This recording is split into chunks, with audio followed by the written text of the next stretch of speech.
بسم اللہ الرحمن الرحیم۔ المرقات کا تیسرا باب ہے حجت، سبق نمبر 7 میں خوش آمدید۔ آج کے سبق کے اندر ہم حمل کی دو قسمیں پڑھیں گے، حمل بالاشتقاق اور حمل بالمواتات۔ عبارت دیکھ لیں۔ قد جرت عادت المیزانیین انہم یعبرون عن الموضوع بجیم وعن المحمول ببا فمتى ارادوا التعبیر عن الموجبۃ الکلیۃ یقولون کل جیم با ومقصودهم من ذلك الايجاز ودفع توهم الانحصار۔ الحمل فی اصطلاحهم اتخاذ المتغایرین فی المفہوم بحسب الوجود، ففی قولک زید کاتب وعمر شاعر مفہوم زید مغایر لمفہوم کاتب لکنہما موجودان بوجود واحد، وکذا مفہوم عمر وشاعر متغایر وقد اتحدا فی الوجود، ثم الحمل علی قسمین لأنہ ان کان بواسطۃ فی او ذو او اللام کما فی قولک زید فی الدار والمال لزید وخالد ذو مال، یسمى الحمل بالاشتقاق وإن لم يكن كذلك بل يحمل شيء على شيء بلا واسطة هذه الوسائط يقال له الحمل بالمواتات نحو امر طبيب وبکر فصیح۔ ترجمہ دیکھ لیں۔ منطقی حضرات کی عادت جاری ہوئی ہے کہ وہ تعبیر کرتے ہیں موضوع کو جیم کے ساتھ اور محمول کو با کے ساتھ، تو جب کبھی وہ ارادہ کرتے ہیں موجبہ کلیہ کو بتانے کا تو وہ کہتے ہیں کلو جیم با،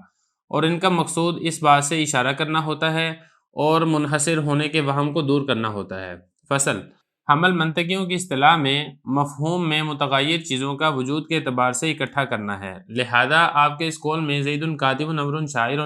زید کا مفہوم وہ غیر ہے کاتب کے مفہوم سے، لیکن وہ دونوں ایک ہی وجود کے ساتھ موجود ہیں، اور اسی طریقے سے عمر شاعر یہ متغیر ہیں لیکن وجود کے اندر یہ متحد ہو چکے ہیں۔ پھر حمل کی دو قسمیں ہیں، اس لیے کہ اگر تو وہ فی یا ذو یا لام کے واسطہ سے ہو، جیسا کہ آپ کے قول میں زید فی الدار والمال لزید وخالد ذو مال،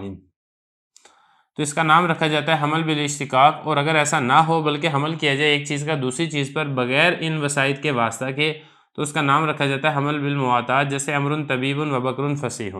عبارت ہو گئی ہے، ترجمہ ہو گیا ہے، اب چلتے ہیں اس کی تشریح کی طرف۔ تو یہاں پہ دو فصلیں ہیں، پہلی فصل کے اندر منطقیوں کی اصطلاح ذکر کی جائے گی، دوسری فصل کے اندر حمل کے بارے میں بتایا جائے گا۔ تو پہلی بات کر لیتے ہیں پہلی فصل میں۔ دیکھیں پہلی فصل میں حضرت یہ بتا رہے ہیں کہ جو منطقی لوگ ہیں وہ یہ کرتے ہیں کہ محمول کو جیم کے ساتھ ذکر کرتے ہیں اور محمول کو با کے ساتھ ذکر کرتے ہیں۔ جیسے یہ جملہ ہے نا، کلو انسان حیوان، موجبہ کلیہ ہے، کیونکہ یہاں پہ موضوع کے تمام افراد پر حیوان ہونے کا حکم لگ رہا ہے۔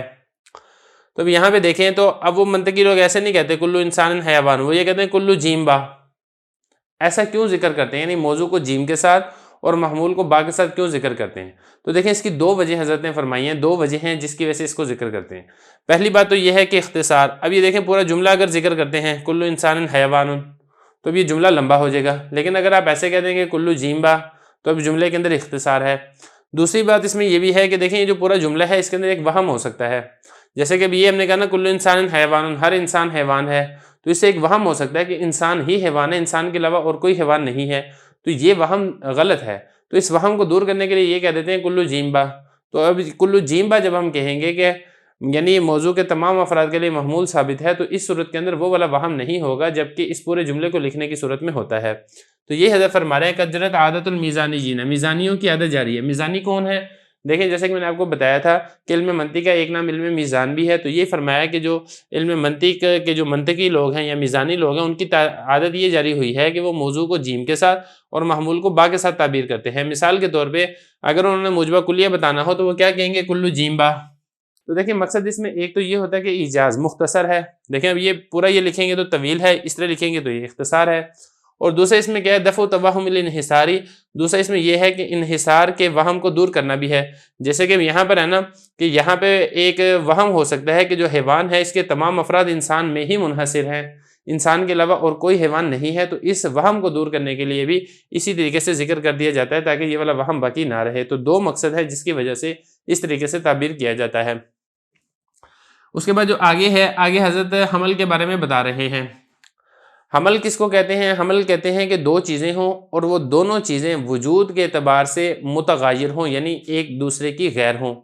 لیکن ان دونوں کو اگر آپ متحد کر دیں تو پھر اس کو کہا جاتا ہے حمل۔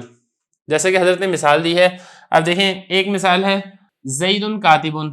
دو مثالیں دی ہیں زید کاتب عمر شاعر۔ اب ان مثال میں اگر آپ غور کریں گے تو زید ہے، زید کا مفہوم الگ ہے، اور کاتب کا مفہوم یہ الگ ہے۔ یا اسی طریقے سے امر کا مفہوم الگ ہے اور شاعر کا مفہوم الگ ہے، لیکن جب آپ نے ان دونوں کو متحد کر دیا اور آپ نے یہ کہہ دیا زید کاتب، یا اسی طریقے سے آپ نے امر اور شاعر ان دونوں کو آپ نے اکٹھا کر دیا، وجود کے اعتبار سے جب آپ دونوں کو ایک ساتھ لیے ہیں، آپ نے ان دونوں کے درمیان اتحاد کا ہونا بتا دیا ہے کہ دیکھیں جو زید ہے وہی کاتب ہے، جو امر ہے وہی شاعر ہے، تو وجود کے اعتبار سے دونوں متحد ہو گئے ہیں، تو ہم یہ کہیں گے کہ اس میں حمل پایا جا رہا ہے۔ فرما رہے ہیں کہ جو حمل ہے منطقیوں کی اصطلاح میں اتحاد بنانا ہے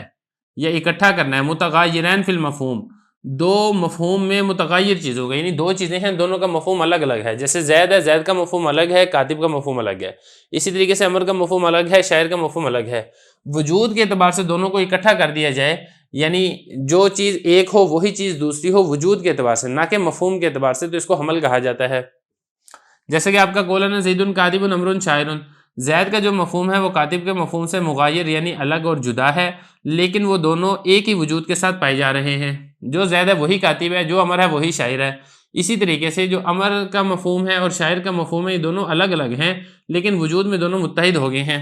تو اس کو کہا جاتا ہے حمل۔ پھر آگے حمل کے بارے میں بتا رہے ہیں کہ حمل کی دو قسمیں ہیں، حمل کی ایک قسم ہے حمل بالاشتقاق اور دوسری حمل کی قسم ہے حمل بالمواتات۔ اب ان دونوں کے بارے میں تھوڑا سا سمجھ لیں۔ دیکھیں جو حمل بالاشتقاق ہے اس میں یہ ہوگا کہ دیکھیں دو متغیر چیزوں کو جو آپ اکٹھا کر رہے ہیں، ملا رہے ہیں، وہ کسی حرف کے واسطے سے ملا رہے ہیں، مثال کے طور پہ آپ فی کے واسطے سے ملا رہے ہیں یا ذو کے واسطے سے ملا رہے ہیں یا لام کے واسطے سے ملا رہے ہیں، تو اس کو کہا جائے گا حمل بالاشتقاق۔ جیسے کہ مثال دیکھیں زید فی الدار، اب زید کا مفہوم الگ ہے، دار کا مفہوم الگ ہے، لیکن وجود کے اعتبار سے دونوں میں اتحاد ہو رہا ہے، اور یہ جو وجود کے اعتبار سے اتحاد ہو رہا ہے یہ فی حرف جر کے واسطے سے ہو رہا ہے، تو اس کو کہا جائے گا حمل بالاشتقاق۔ یہ اسی طریقے سے المال لزید، مال کا مفہوم الگ ہے، زید کا مفہوم الگ ہے، لیکن ان دونوں کے درمیان جو اتحاد ہو رہا ہے وہ لام حرف جر کی وجہ سے ہو رہا ہے، تو اس کو کہا جائے گا حمل بالاشتقاق۔ یہ اسی طریقے سے خالد ذو مال، خالد مال والا ہے، خالد کا مفہوم الگ ہے، مال کا مفہوم الگ ہے، لیکن ان دونوں کے درمیان وجود کے اعتبار سے جو اتحاد ہو رہا ہے وہ ذو کے واسطہ سے ہو رہا ہے، تو اس کو کہا جائے گا حمل بالاشتقاق۔ تو یہ فرما رہے ہیں اس کا نام رکھا جاتا ہے حمل بالاشتقاق۔ وَإِلَّمْ يَكُنْ كَذَلِكَ، آگے بتا رہے ہیں کہ اگر ایسا نہ ہو، یعنی دو چیزیں جو مفہوم کے اندر متغیر ہیں لیکن وجود کے اعتبار سے متحد ہیں، درمیان میں کسی حرف کا واسطہ نہیں ہے، تو پھر اس صورت کے اندر اس کو کہا جائے گا حمل بالمواتات۔ فرما رہے ہیں وَإِلَّمْ يَكُنْ كَذَلِكَ، اگر ایسا نہ ہو، کیا مطلب درمیان میں کسی کا واسطہ نہ ہو بلکہ حمل کیا جائے ایک چیز کا دوسری چیز پر بغیر ان وسائط کے، وسائط یہ واسطہ کی جمع ہے، ان وسائط کے واسطے کے بغیر اگر آپ حمل کرتے ہیں تو اس کو کہا جاتا ہے حمل بالمواتات۔ جیسے امر طبیب بکر فصیح، امر طبیب ہے بکر فصیح ہے، اب یہاں پہ دیکھیں طبیب کا حمل امر پہ کیا جا رہا ہے، فصیح کا حمل بکر پہ کیا جا رہا ہے، اور درمیان میں کوئی واسطہ نہیں ہے، تو اس کو کہا جائے گا حمل بالمواتات۔ اسی طریقے سے یہاں پر بھی دو مثالیں ذکر کی گئی ہیں، زید کاتب امر شاعر، یہاں پہ بھی چونکہ درمیان کے اندر کوئی واسطہ نہیں ہے تو لہذا اس قسم کے حمل کو بھی حمل بالمواتات ہی کہا جائے گا۔